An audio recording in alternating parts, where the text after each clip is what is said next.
Hello and welcome back to my channel. Today we are making Spike and Julia in The Sims 4 and giving them the lives that they deserve.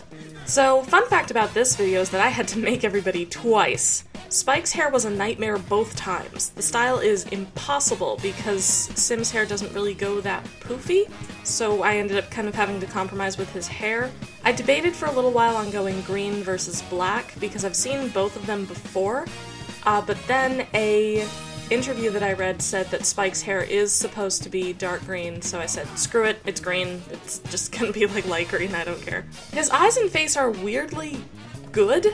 I only really needed to do a few minimal adjustments to make it kind of look more like his face, like that very serious, brooding sort of quality. I only needed to do a little bit of minimal adjustment for that. One thing that I could not do was the vague, like, heterochromia that he's got going that he makes such a huge deal about for like 2 episodes. Part of that is that I didn't want to use custom items, and then the other part of that is that all of the heterochromia mods that I have, and I have 2 of them because I think heterochromia is really, really interesting and cool to look at. The only 2 mods that I had for that weren't really working in my favor for that, so I decided, like, screw it, you have brown eyes, it's just one is like a demi-tone lower. Okay, Spike.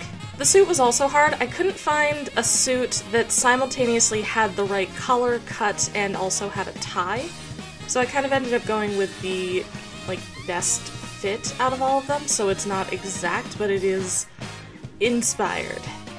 Same thing with the shoes. Once again, like, his shoes are weird though. Like, can we just all agree that Spike's shoes are weird? I'd really like to agree on that. His outfits were at least evocative of what I remember him wearing at the time. His athletic and PJs are just pants. His party outfit is the leather jacket that I've seen him in a couple of promo pictures, and his winter wear is of course from the Jupiter Jazz episodes, which are probably my favorite ones. And then formal and summer wear were just guesses. I had kind of hoped that he would have been in something warmer for the Waltz for Venus episode, but that didn't happen, and we never get to see him in formal wear, which is a shame because I think he'd clean up well.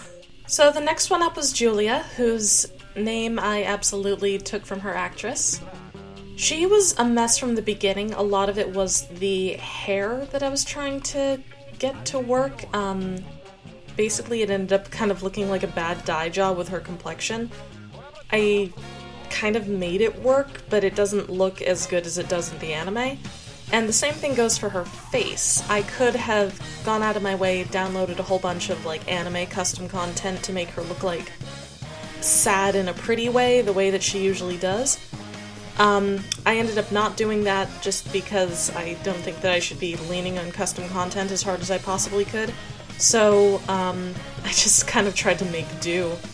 Julia's clothes were hard too, in a very similar way. Part of that is that I couldn't find most of what I would need for her, but all of the items are really simple and basic, so I think that's more failing on the Sims part than mine. The best success is probably her everyday outfit, only because the rest of it is straight up impossible, including the leather catsuit. I think that if Sims 4 had a few more high-waisted items, I probably could have made it look better, but I think I got pretty close.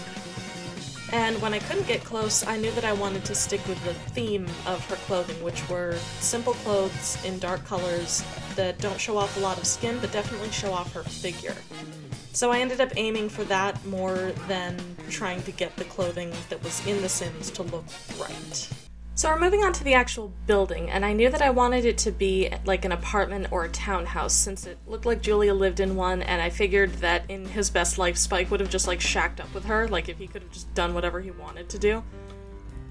And the features that I knew I wanted going in were a smoking porch for Spike, a piano for Julia, and a punching bag that like went in kind of as an afterthought, but I knew that it would make sense, and I figured like, hey, Spike deserves this also.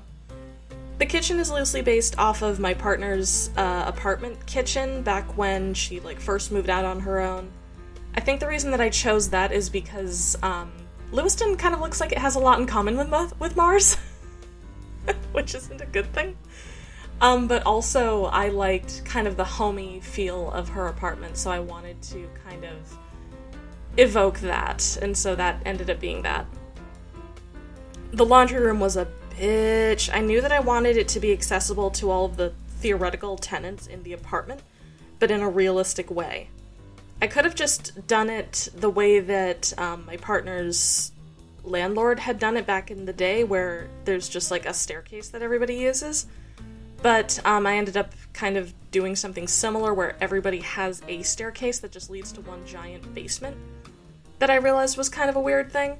So you can see me kind of try to make it smaller in the actual build.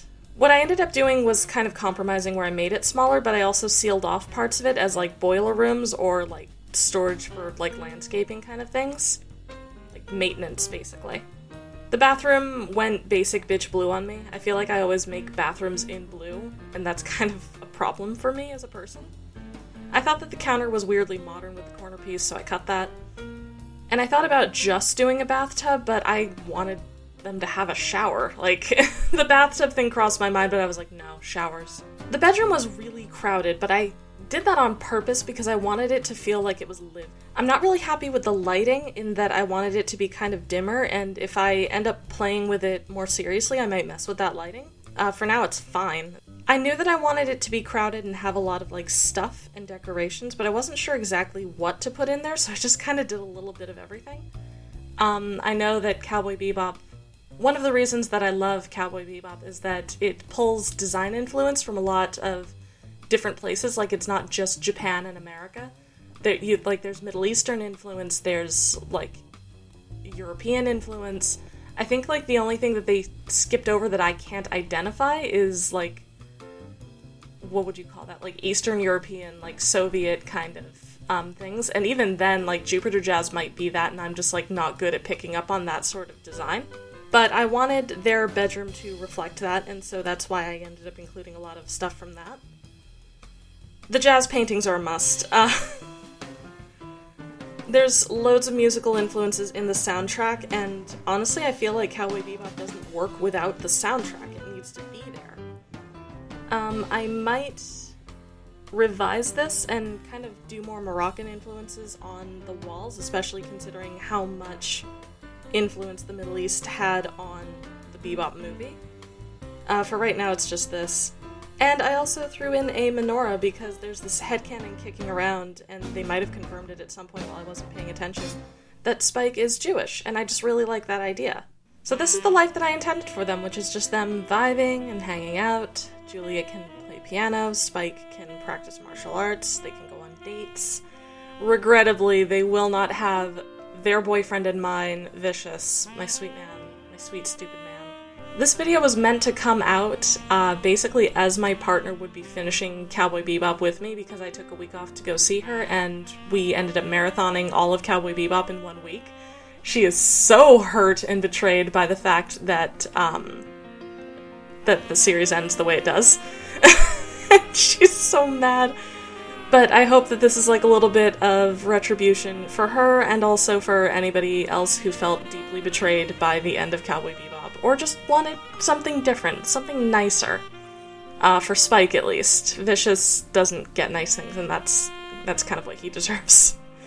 But thank you guys so much for watching. Thank you for allowing me to have that little hiatus to go marathon Bebop with my girlfriend.